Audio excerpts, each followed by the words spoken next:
Hello, BookTube, and welcome back to our giant communal buddy read of Pride and Prejudice by Jane Austen. We are up to chapter 31. We are at roughly the halfway point of the book. And our heroine, Elizabeth Bennet, has traveled with a small party to the next county over to visit her friend Charlotte Lucas, now Charlotte Collins, the wife of Mr. Collins, a wormy, toady, fawning creature who lives for the kindest word dropped carelessly from the indifferent lips of his wealthy neighbor and patroness, the Lady Catherine de Bourgh, who just happens to be the aunt of Mr. Darcy, who was the lightning rod of the early part of this book. A morose, proud, prickly, standoffish man who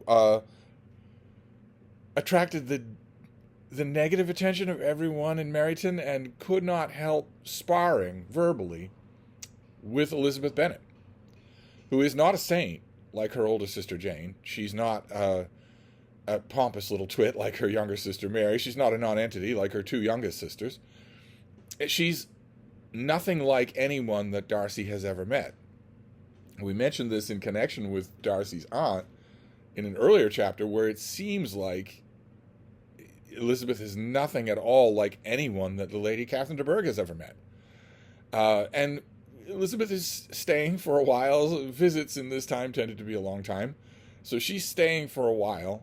And because they're next door neighbors, she's spending time, not as much time as everybody else, but time at Rosings, the seat, the country seat of Lady Catherine de Bourgh. And lo and behold, while all that is happening, a fairly sedate routine of dinners and visits, the lightning bolt happens again. Lightning strikes twice because Mr. Darcy shows up. With Captain Fitzwilliam. He shows up. Mr. Darcy shows up in the action in person. Now, he appeared last time. He appeared in the last chapter. Exchanged pleasantries. Jane Austen didn't even feel that she needed to record what they were. But mostly did his Darcy thing. Mostly he sat on the periphery of the room in staring silence because he just doesn't care whether or not he's being pleasant. But now that he's in the book, I think it's safe to assume that verbal sparring will recommence. So this is chapter 31. Colonel Fitzwilliam's manners were very much admired at the parsonage, and the ladies all felt that he must add considerably to the pleasure of their engagements at Rosings. It was some days, however, before they received any invitation thither, for while there were visitors in the house, they could not be necessary. It was not till Easter Day, almost a week after the gentleman's arrival, that they were honoured by such an attention, and then they were merely asked on leaving church to come there in the evening. For the last week they had seen very little of either Lady Catherine or her daughter. Colonel Fitzwilliam had called at the parsonage more than once during the time, but Mr. Darcy they had seen only at church.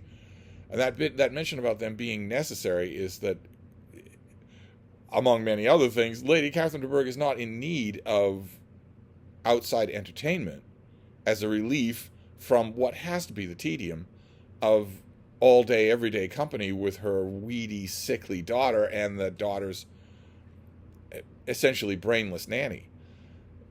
Knowing that there are strangers in the neighborhood might lead Lady Catherine to invite those strangers more often than not just to break up the tedium, but she has two nephews in town, so she doesn't need to do that quite as much.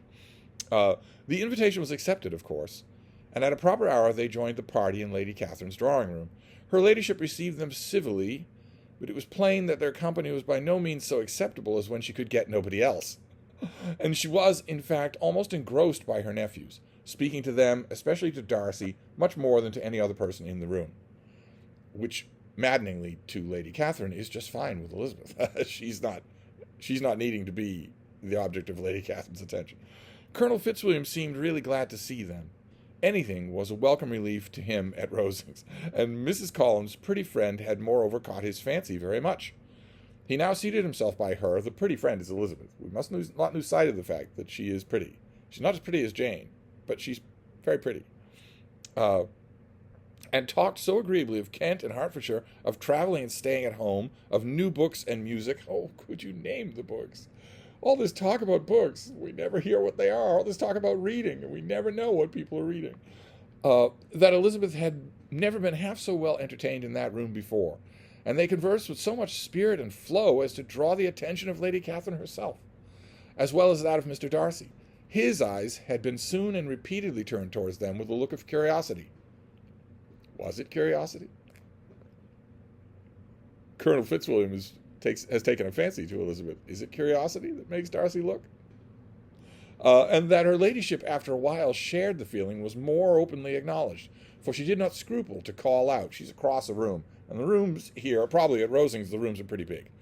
The big salon room, the main room that we're talking about here, is probably as big as the width of your entire house. What is it you are saying, Fitzwilliam? What is it you are talking of? What are you telling Miss Bennet? Let me hear what it is. We are speaking of music, madam, said he, with no longer able to avoid a reply, meaning he does try to avoid. Oh, music, then speak aloud. It is of all subjects my delight. I must have my share in the conversation if you are speaking of music. There are few people in England, I suppose, who have more true enjoyment of music than myself, or a better natural taste. If I had ever learnt, I should have been a great proficient. And so would Anne, that's her sickly, weedy little daughter. If her health had allowed her to apply, I am confident that she would have performed delightfully. How does Georgiana get on, Darcy? Mr. Darcy spoke with affectionate praise of his sister's proficiency. I am very glad to hear such a good account of her, said Lady Catherine, and pray tell her from me that she cannot expect to excel if she does not practice a great deal. I assure you, madam, replied he, that she does not need such advice. She practices very constantly. So much the better. It cannot be done too much, and when I next write to her, I shall charge her not to neglect it on any account. I often tell young ladies that no excellence in music is to be acquired without constant practice. I have told Miss Bennet several times that she will never really play well unless she practices more. That's a bit ham-handed. Elizabeth has played for the group. She's played for entertainment in the evening, and here Lady Catherine says, well, she's never going to do it well if she doesn't practice, meaning she hasn't done it well. It's maladroit. It's as maladroit as anything that Elizabeth Bennet's mother would ever say in company. And though Mrs. Collins has no instrument, she is very welcome, as I have often told her, to come to Rosings every day and play on the pianoforte in Mrs. Jenkins' room. She would be in nobody's way, you know, in that part of the house. It just gets worse and worse. It's horrible, and it makes even Darcy wince. But I want to point out that there is a reading of this that is nice. Lady Catherine might be loud, and she might be a busybody, and she might be intrusive and condescending, but she's also generous and friendly. In her own way, friendly. She's told Elizabeth that you can come to my house and play on the piano all you want. Every day you can come. An open invitation. How overjoyed would Mr. Collins be if he had an open invitation to come to Rosings for any reason? Mr. Darcy looked a little ashamed of his aunt's ill breeding and made no answer. So we'll leave aside the question of what exactly is meant by ill breeding here. When it comes to the context of Darcy, I would think that it's not just rude behavior. But we can leave that aside for the minute and just concentrate on the exact parallel here. Darcy and Elizabeth know exactly what it's like to be mortified by a too loud relative in the company of other people. We've now seen that happen with both of them. They know exactly what that feels like. Do they look at each other? Did Darcy, when Mrs. Bennet was embarrassing Elizabeth at the great ball and dinner at Netherfield, did Darcy recognize it? Did he and Elizabeth share a look? Not of affection, because they're not affectionate with each other at the moment in the book, but of understanding? Do he and Elizabeth share a look now? When coffee was over, Colonel Fitzwilliam reminded Elizabeth of having promised to play to him. Yes, someday you'll play well. And she sat down directly to the instrument. He drew a chair near her. Lady Catherine listened to half a song and then talked, as before, to her other nephew, till the latter walked away from her, and moving with his usual deliberation towards the pianoforte, stationed himself so as to command a full view of the fair performer's countenance. Elizabeth saw what he was doing, and at the first convenient pause, turned to him with an arch smile, and said, "You mean to frighten me, Mr. Darcy, by coming in all this state to hear me, but I will not be alarmed, though your sister does play so well. There is a stubbornness about me that never can bear to be frightened at the will of others. My courage always rises to every attempt to intimidate me." But why did he move over? So that he could look right at her while she's playing? Is it because Fitzwilliam was there? I shall not say that you are mistaken, he replied, because you could not really believe me to entertain any design of alarming you, and I've had the pleasure of your acquaintance long enough to know that you find great enjoyment in occasionally professing opinions which are not in fact your own. Ladies and gentlemen, the verbal sparring has commenced. Elizabeth laughed heartily at this picture of herself and said to Colonel Fitzwilliam, "Your cousin will give you a very pretty notion of me and teach you not to believe a word I say. I am particularly unlucky in meeting with a person so well able to expose my real character in a part of the world where I had hoped to pass myself off with some degree of credit. Indeed, Mr. Darcy, it is very ungenerous in you to mention all that you knew of my disadvantage to my disadvantages in Hertfordshire, and give me leave to say, very impolitic too, for it is provoking me to retaliate, and such things may come out as will shock your relations to hear." I don't want to interrupt the verbal sparring any longer than I have to. I just want to point out just a little detail here. When has Darcy ever heard a pretty young woman give a hearty belly laugh? The Bingley girls certainly have never laughed that way. And the only laughter they do is at someone else's expense. And Darcy knows that. He's not a fool. When has he ever heard this? Anyway. I am not afraid of you, he said, smilingly. But what's the smile like? That is a dangerous line. I am not afraid of you. Pray let me hear what you have to accuse him of, cried Colonel Fitzwilliam. I should like to know how he behaves among strangers. You shall hear, then, but prepare yourself for something very dreadful. The first time of my ever seeing him in Hertfordshire, you must know, was at a ball. And at this ball, what do you think he did?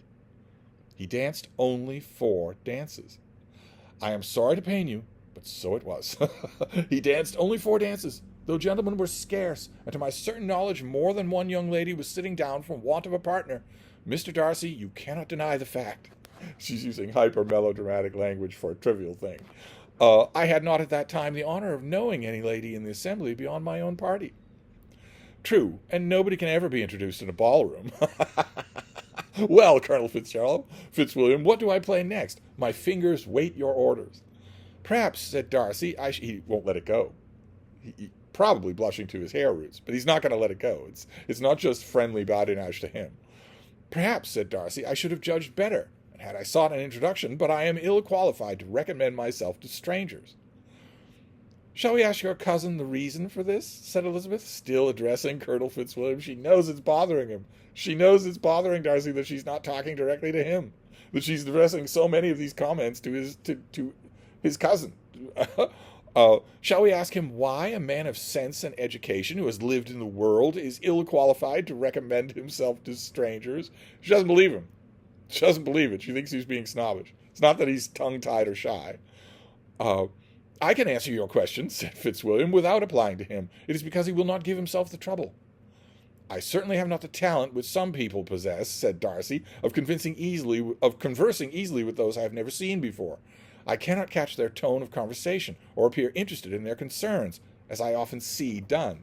Here he's probably needling Fitzwilliam, who does have that ability, as any sensible, normal extrovert does. My fingers, said Elizabeth, do not move over this instrument in the masterly manner in which I see so many women's do. They have not the same force or rapidity, and do not produce the same expression.